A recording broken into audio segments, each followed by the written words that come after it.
Hi friends, last time మా అమ్మ వాళ్ళ ఇంట్లో కసావా దుంపలు తీసామని చెప్పాను కదా. వాళ్ళకైతే చాలా బాగా వచ్చాయి. ఒకటే ఒక చెట్టు అసలు ఎన్ని దుంపలు వచ్చాయంటే వాళ్ళకి. ఇక్కడ మా చిన్నమ్మాయి అయితే నేను హెల్ప్ చేస్తానమ్మమ్మ అంటూ వెళ్ళి హెల్ప్ చేసింది. చాలా బాగా తీసింది. పిల్లలకి అప్పుడప్పుడు ఇలాంటివి గార్డెనింగ్ కూడా అలవాటు చేయాలి. ఇంకా ఈ చెట్టు విషయానికి వస్తే ఈ చెట్టుకి 3 months లోపే వచ్చేస్తాయంట దుంపలు. మాకు తెలియక 1 year వరకు మేము అలాగే వదిలేసాము. అసలు ఉంటాయా లేదా అని తవ్వి చూస్తే మాకైతే సర్ప్రైజ్. అసలు చాలా ఉన్నాయి ఈ దుంపలు అయితే. మామూలుగా అయితే 3 months లోపు వచ్చేస్తాయంట. కొన్ని అలాగే ఉంచేస్తే పాడైపోతాయి కూడా అని చెప్పారు.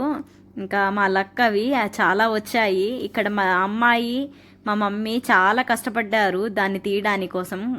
అవి చాలా గట్టిగా ఉన్నాయి. మా ఇంట్లో ఇంకా గట్టిగా ఉన్నాయి, ఎందుకంటే నేల కొంచెం టైట్గా ఉంది. ఇక్కడ నేల లూజ్గా ఉంది కాబట్టి వీళ్ళకి అసలు దుంపలు కూడా చాలా బాగా ఊరాయి మాకన్నా కూడా.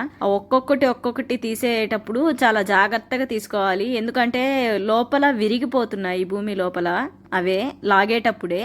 ఇక్కడ చూడండి, ఈ దుంప మా అమ్మాయి చెయ్యి ఎంత వచ్చింది. అసలు తీస్తూ ఉంటే వస్తూనే ఉన్నాయన్నమాట. మాకైతే ఇంకా ఎన్నున్నాయి లోపల అన్నట్టు ఆతృత ఎక్కువైంది. ఫైనల్గా ఇన్ని దుంపలు అయితే వచ్చాయి.